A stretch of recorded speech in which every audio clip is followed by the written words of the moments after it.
Hi, my friends. We are going to find, first of all, my chair. There we go. Whoops.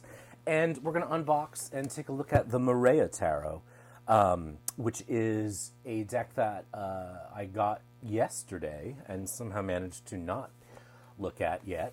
And it was a Kickstarter that I backed, I don't remember when. This was a Kickstarter that had gone, didn't fund, and then went again and did fund. So I had backed it both times. It's a Thoth-based deck, but I liked the look of it. So, I liked the style. Let's take a look, if I can get into the plastique, which I sort of wish we could just not wrap everything. I got a book today, it was wrapped in plastic. Why does the book need to be wrapped in plastic? Unless you're protecting ideas. I don't know. It's strange. Textbooks always seem to come in plastic, but anyway. This is by Masha Kulinovic, and this is the Marea deck. And, yeah, I don't even know, it's a Thoth deck, but I found it sort of attractive, and, the thing about Thoth decks is my beloved Sun and Moon, which is sort of currently my favorite deck at the moment, is Thoth-based, but also, I've always liked Frida Harris's art for the Crowley deck. I just don't like Crowley. So we've got a guidebook here, which is nice and chunky, actually, and sort of really beautiful full-color situation, so I'm curious about reading that. Being a Thoth-based deck, it's going to get into all the stuff that I really don't care about, which is, not that I don't care about it, I just don't need it, but it's got this, little sort of Tree of Life diagram, which is a good reference, and then an astrology diagram on the back. But what we're here to see is the cards, right? So let's see the cards. They're large by tarot standards, but again, that's not necessarily a thing. And I think that this is reminiscent in many ways of other decks that I'm a fan of, which is probably why you're seeing it here. It reminds me a bit of the Margareta Peterson, which is another sort of my favorites. It's going to, I think, give a little bit of Japaridza, and I may think of others as we go through. But, yeah. So it's a linen finish. Again, I know that's very popular. People are living for linen. I don't love that for me because you can see how sort of slidey everything gets. And I'm just a klutz. But that said, it's fine. So, and probably generally easier for a lot of folks to shuffle. So, it's sort of a painterly collage, and that's a thing that I always sort of love. Oh, hold on one sec. Sorry, I have to go fix something. All right, we're back. Will I remember to edit this out? That's anybody's guess. Hopefully I will, because last time I forgot to edit something out, like the ending of a video, everyone was like, what happened? Anyway, so here's the Fool.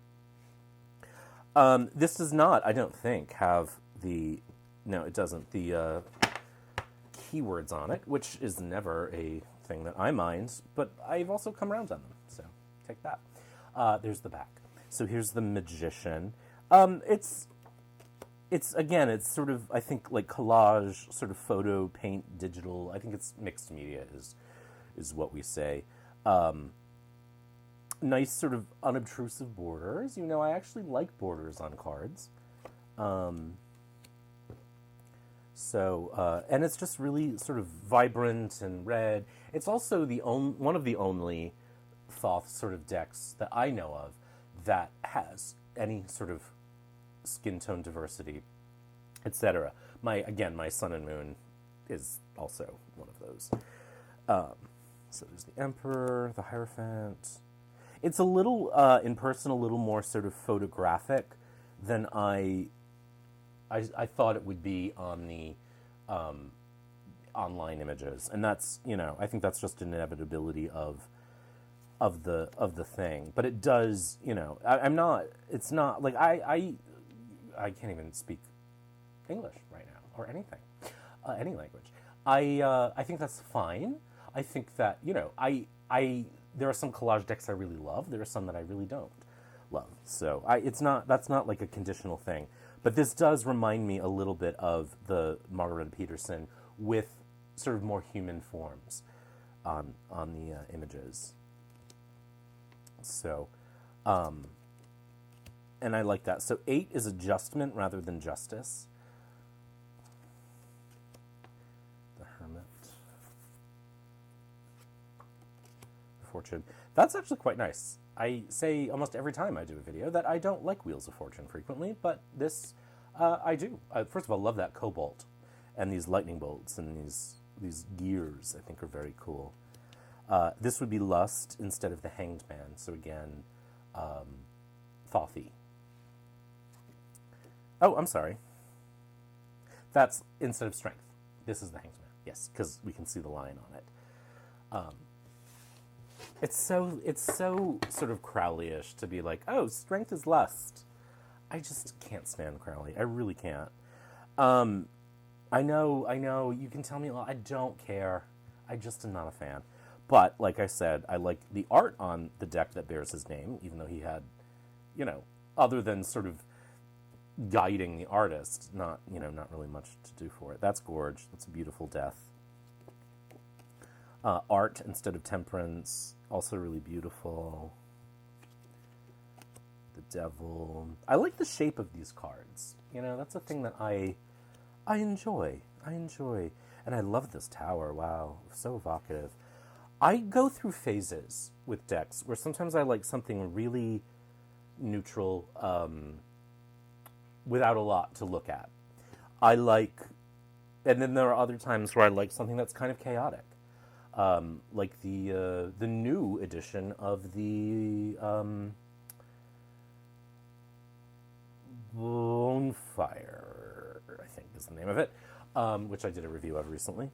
And then there are other times where I like a sort of evocative, impressionistic deck, like the Margareta Peterson and like this. So it all kind of depends on my mood. And what I'm just reaching for a lot, I go through phases where it's like all Marseille inspired all the time.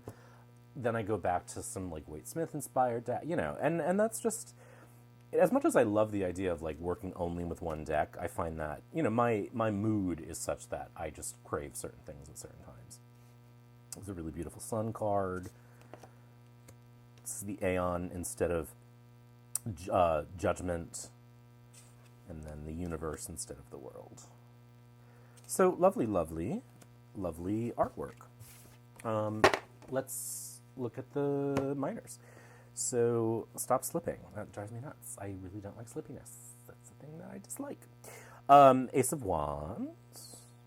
So you're also sort of getting the Hebrew letters and the astrological glyphs on the bottom, very unobtrusively. The Two of Wands.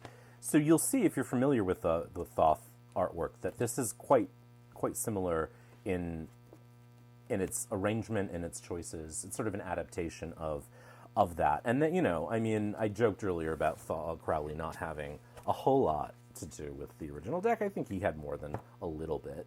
But it was all based on the Golden Dawn, things as well. So like the Frida Harris artwork, it's a pip deck with sort of embellishments that can contribute. They do lack the keywords, which I've never really been a fan of the Golden Dawn keywords, but they're interesting historically, I think. And again, like I said, I've come around on keywords because of decks that I really like that have them. So here's the 9 of Wands, 10 of Wands. And the Knight. So if I'm not mistaken, we're going to get Knight, Queen, Prince and Princess? Yes, Prince and Princess.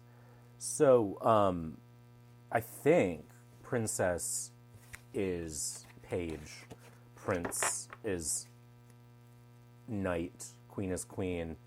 Well, really, I think it's Princess is Page, Prince is Knight, Knight is King in the place of the Queen, and Queen is Queen in the place of the King. So I think in the court of Thoth, the Queen is at the top. But I also think you can arrange them however you want to. So again, this is the Queen of Wands. We saw the Knight, the Queen, the Prince, and the Princess. And so then we go into Cups. So again, I mean, the artwork is really sort of evocative and expressionistic and beautiful. But, you know, again, if you are familiar with the Thoth deck, with Frida Harris's contributions to it, this is going to look familiar, you know. It's not a departure from the Thoth in the way that, like, the Sun and the Moon miners, which is Thothy in that it has the keywords and elemental associations. The pictures on most of the miners, and I'm not pulling any miners, are, come on, jeez, are like reminiscent, but they have, you know, like, Jesus, why are we getting all the Trumps? So there's Waite Smithy images on this. I've done a video about this because I love it. So this doesn't do that. This is minus the keywords, but with sort of the Golden Dawn / Frida Harris pips miners, you know, and they're far more, you know, embellished than a Marseille deck. But again, you know, I think that's a thing that there are times where I really like that. Because I like the simplicity of it, but I like the decoration of it. I love the emotional landscape of it. If you know the keywords, then you're going to recognize, you know, what they are.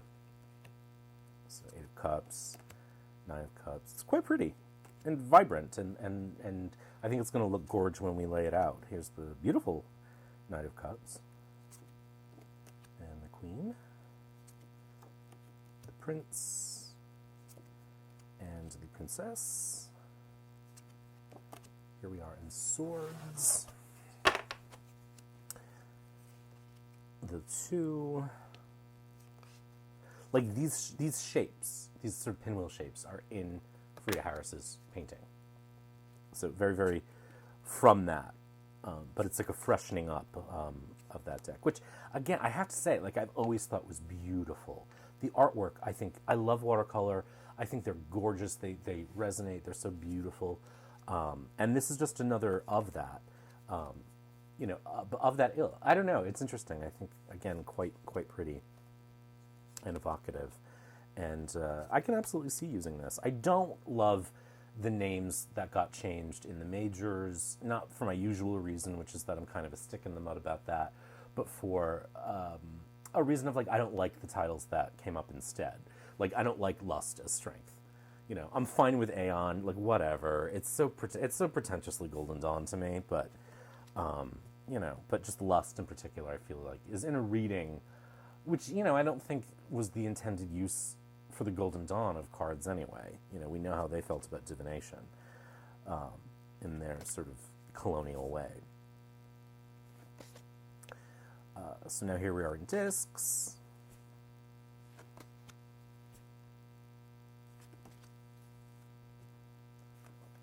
So I think it's quite pretty. I really do. It's rich. It's evocative. It's moody. I think you know, someone asked me recently about colors. Do I sort of work with colors? And I don't per se, but I will when a reading has like an overarching color theme or color story. Especially in like my 6-month forecasts, where you might see a reading go from like a heavily blue to a heavily orange set of cards, which is another thing that I like about certain decks. These are just really stunning, and again, sort of much more representation than we're used to seeing in the fucking normal deck. Sorry, although there aren't a lot of humanoid figures in that deck either, I will say. Like, all of the figures, the sort of human-like figures, are pretty abstracted. Here's again, just a little extra card with the Tree of Life. I don't know if this was a limited edition. I know that the artist had a lot of issues with getting the deck printed, getting it to, you know, where they are to get it shipped. So, you know, whenever I'm getting a deck through Kickstarter, I'm never sort of like, oh, I need it to be. I'm just not one of those collectors. This shuffle's quite nice. So I don't care, about that. But I think these were supposed to be numbered. Again, I don't think people realize, and I don't think I realize, how how big and difficult doing a Kickstarter is. Which is why I'm always very sympathetic to creators most of the time. There have been a few over the years where, like, I just never got the deck, and they were like, sorry, go to hell, or I'll send you another one, but you have to pay, like the $80 in shipping from Europe or wherever. Like, that has pissed me off in that, like, it wasn't like they never got it or they freaked out. It's like they got it, they just don't care that I didn't. Like, that I have... I have had an issue or two with. This actually shuffles quite nicely for such a large deck.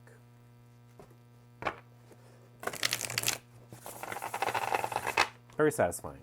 Let's lay some cards out. Let's do our 9-card normal. Let's move this. I just don't have enough room for all the things that are in my life. So, I don't know, let's just do this.